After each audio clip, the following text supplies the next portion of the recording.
오늘 주시는 하나님의 말씀은 시편 75편입니다. 할렐루야. 오늘 시편 75편 말씀은 어떤 뜻인가 하면 그 1절 윗부분에 아삽의 시, 역시 이것도 아삽이라는 사람의 시라고 소개하고 있고요.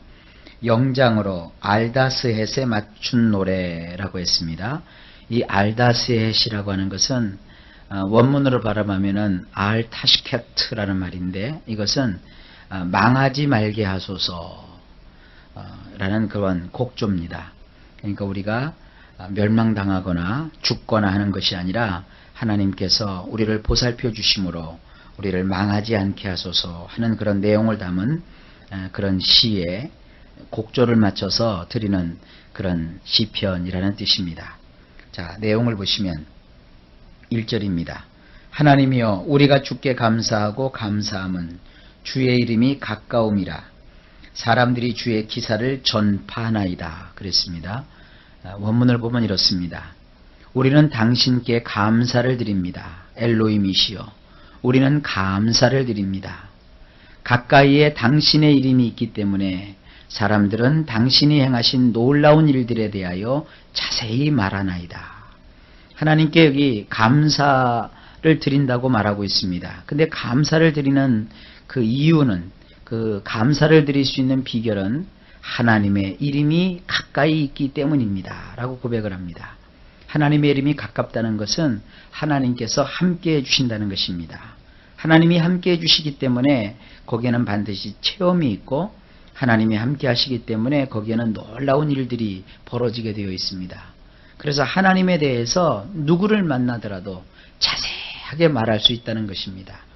어떤 사람들은 신앙생활을 하면서도 체험이 없어요. 말씀에 대한 체험도 없고, 또 찬송에 대한 감격도 없고, 생활 속에서 하나님이 함께 하신다는 그와 같은 것들을 전혀 느끼지 못하고 있습니다. 그러나 오늘 이 본문에 보면은 정반대의 말씀을 하고 계시죠. 하나님이 가까이 계시기 때문에 그 이름으로 말미암아 우리와 함께 하시는 그 하나님을 직접 체험했을 때 우리는 하나님에 대해서 자세하게 말할 수 있다는 것입니다. 도대체 하나님에 대해서 어떤 말씀을 지금 주고 계시는 것일까요? 2절입니다. 주의 말씀이 내가 정한 기약을 당하면 정의로 판단하리니. 원문은 이렇습니다. 하나님께서 하시는 말씀이에요. 정한 때가 되면 나는 똑바르게 샤파트를 할 것이니라. 이 샤파트라고 하는 것은 통치자가 통치의 행위를 공정하게 각 분야에 걸쳐서 빠짐없이 하는 그와 같은 모습을 뜻하는 것입니다. 하나님께서 정한 때가 되면 모든 것들을 다 올바르게 바로잡으시겠다는 것입니다. 바로 이 정한 때가 언제냐? 우리 주 예수 그리스도가 이 땅에 오시는 그때입니다. 예수님께서 오시면 모든 것들이 바로잡아지게 되고, 예수님이 오시면 하나님의 그 통치가 온전하게 이루어지게 된다는 것을 여기서 예언적으로 보여주고 있는 것입니다. 3절입니다. 땅의 기둥은 내가 세웠거니와 땅과 그 모든 거민이 소멸되리라 하시도다. 원문은 이렇습니다.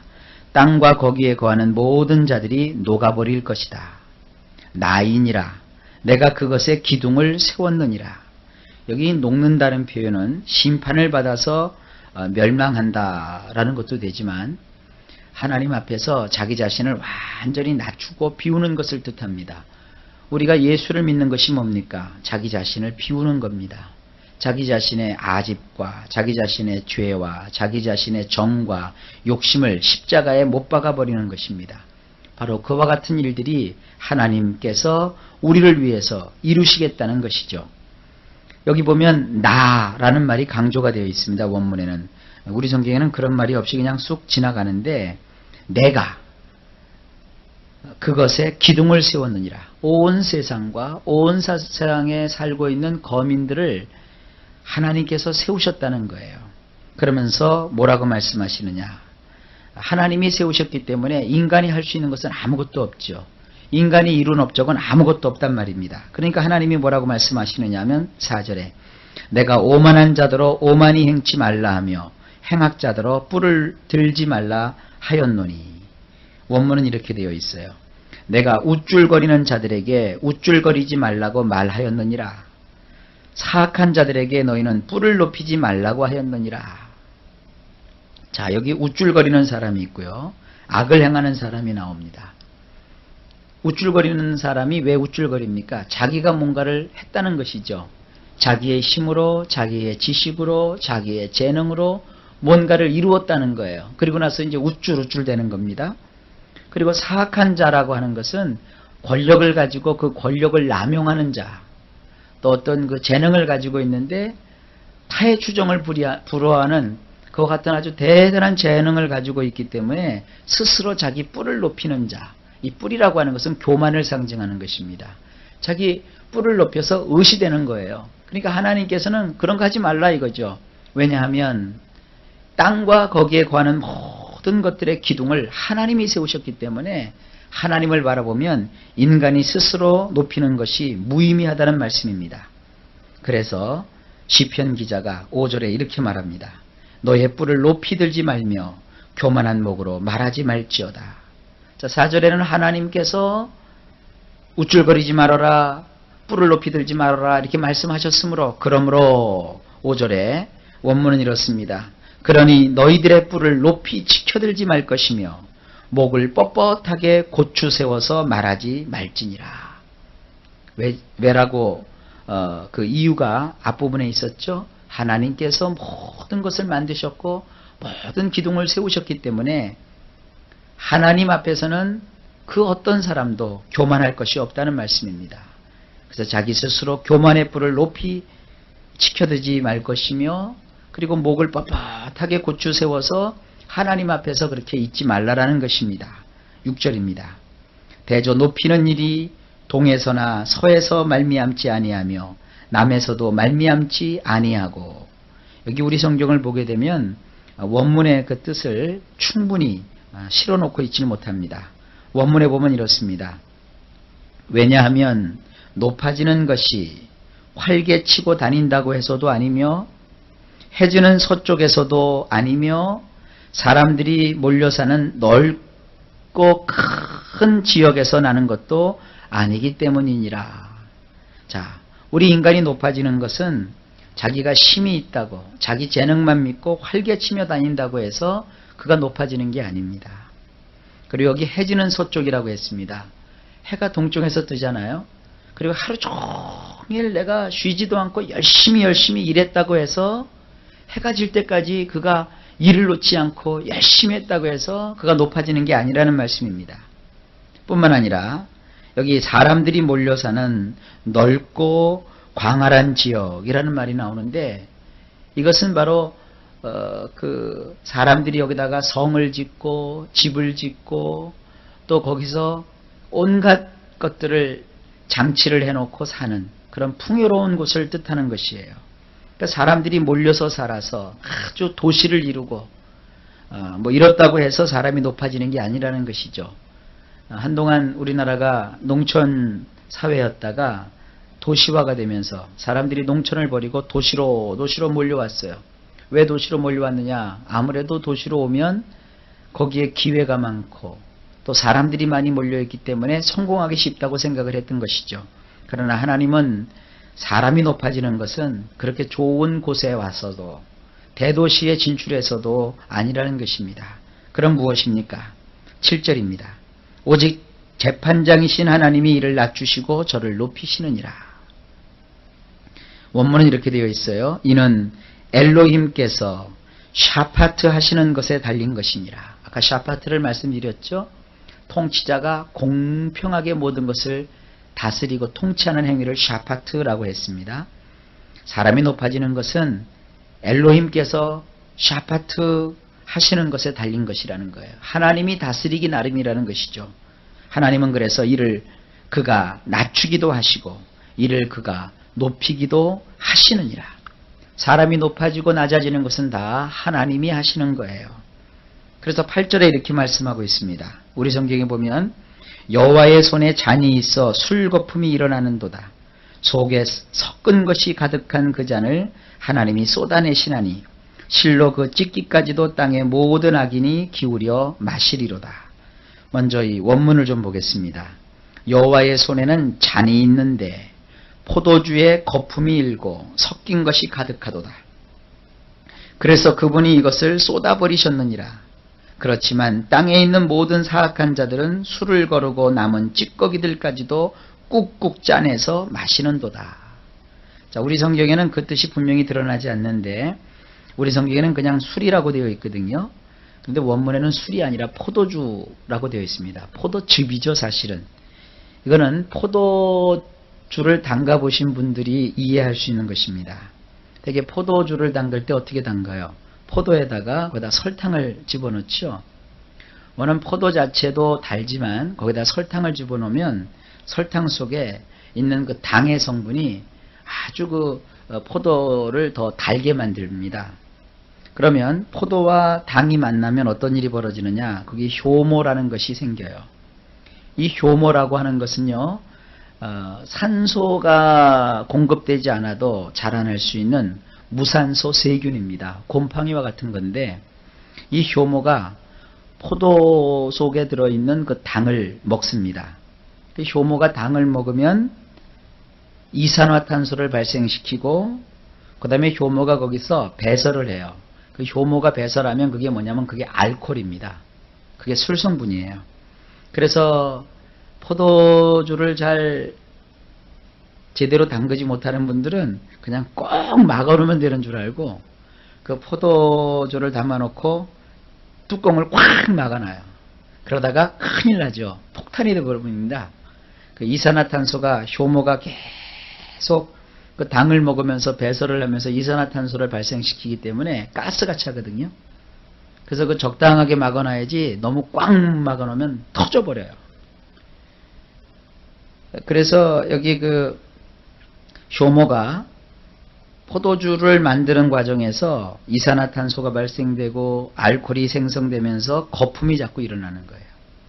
그래서 포도 안에서 그 효모가 작용을 하면서 거품이 일어나면 이제 거기에 알코올이 생겼다는 뜻입니다.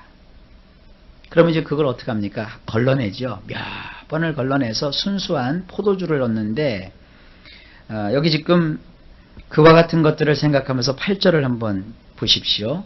여호와의 손에는 잔이 있다. 하나님은 술을 드시는 분이 아니시거든요. 하나님은 술을 원하지 않으십니다.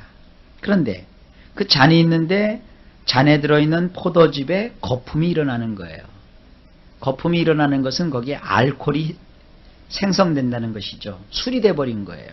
그러니까 하나님은 포도즙을 마시고 싶으신데 거기에 술이 들어갔단 말이에요. 그리고 거기에 섞인 것이 가득해요. 짜내지를 않았단 말이죠. 그러니까 하나님께서 그것을 먹을 수 없다 그래서 그냥 쏟아 버리셨어요, 하나님은.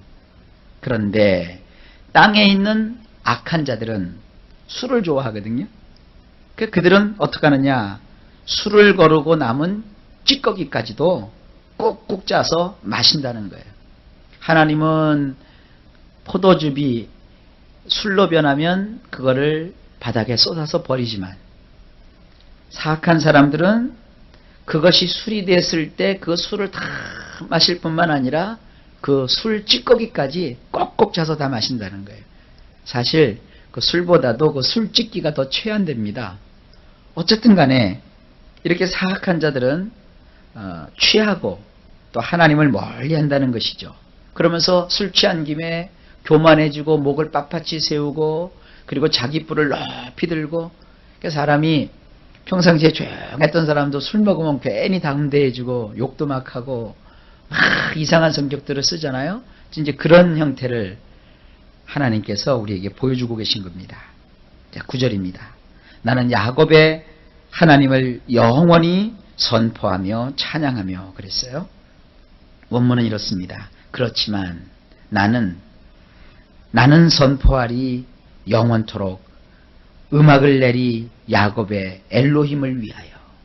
그러니까 악한 사람은 술을 즐기고 목이 고닫고 그리고 뻣뻣하고 교만하며 그리고 그 마시는 술도 부족하여서 그 술 찌기까지도 다 꾹꾹 짜서 마시는 그런 사악한 사람과 달리 나는, 여기 이 나라는 말이 또 강조가 돼요. 나. 그리고 나는 선포하리 영원토록. 나는 음악을 내리 엘로힘을 위해서. 그러니까 자기는 술 취하고 교만하고 그렇게 살지 않는다는 것이죠. 하나님을 찬양하고 하나님을 영원토록 내가 선포하겠다. 이 선포한다는 것은 뭐냐면 전도하겠다는 거예요. 전파하겠다는 거예요. 하나님이 어떠하시다는 것을 널리 알리겠다는 말씀입니다. 그 다음에 10절입니다. 또 악인의 뿔을 다 베고 의인의 뿔은 높이 들리로다. 그뿐만 아니라 원문에 보면 또한 사악한 자들의 모든 뿔들을 끊어내 버릴 것이라. 그리고 의로운 자들의 뿔들은 높이 들어 올릴 것이니이다. 자, 여기 시편 75편 말씀은 우리가 만약에 하나님 앞에서 교만하고 스스로 뿔을 높이며 그리고 이 세상에 취해서 살면 그런 멸망합니다.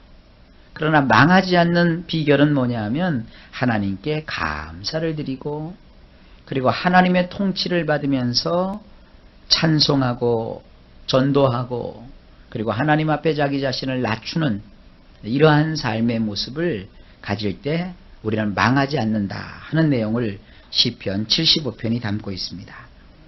우리는 이 세상에서 하나님의 자녀입니다. 하나님의 자녀는 세상 사람과 사는 방법이 달라요. 세상 사람들은 돈을 기대고 또 명예를 소중히 여기고 또 이 세상에서 성공하는 것에 목을 매지만 우리는 그것에 목을 매지 않습니다. 어떻게 하나님을 더 가까이 하며 하나님의 뜻대로 살아갈 것인가. 그런데 돈을 쫓아가다 보면 돈이 도망가 버리고요. 명예를 쫓아가다 보면 어느 날 명예 때문에 자기가 발목을 잡히게 되고요. 그리고 사람이 좋다고 사람을 쫓아다니다 보면 결국 사람에게 올무에 걸리게 되고 말아요.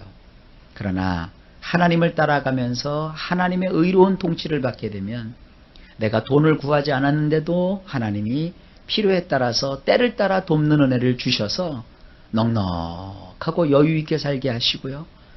또 하나님께서 적당한 때에 나를 도울 수 있는 사람들을 붙여주심으로 외롭지 않게 하시고요. 그리고 하나님이 그 사랑하는 자를 높여주심으로 나는 내 뿔을 스스로 높이지 않았는데 어느 날 보니까 내가 다른 사람들보다 나의 동료보다도 더 높은 곳에서 하나님을 영화롭게 해드리는 자리에 있게 되는 것이에요.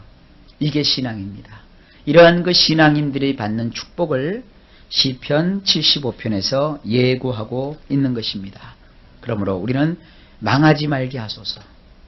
이렇게 말로만 말한다고 해서 안 망하는 것이 아니라 이렇게 하나님의 뜻대로 하나님의 그 법칙대로 살아가면 반드시 우리의 인생은 망하지 않을 뿐 아니라 더 높아지고 더 위대해지고 더 아름다워지는 이런 축복으로 하나님이 갚아주시는 줄로 믿습니다. 오늘도 하루 종일 이와 같은 주님의 은혜가 넘치시고 여러분의 복된 생애가 되시기를 예수님의 이름으로 축복합니다.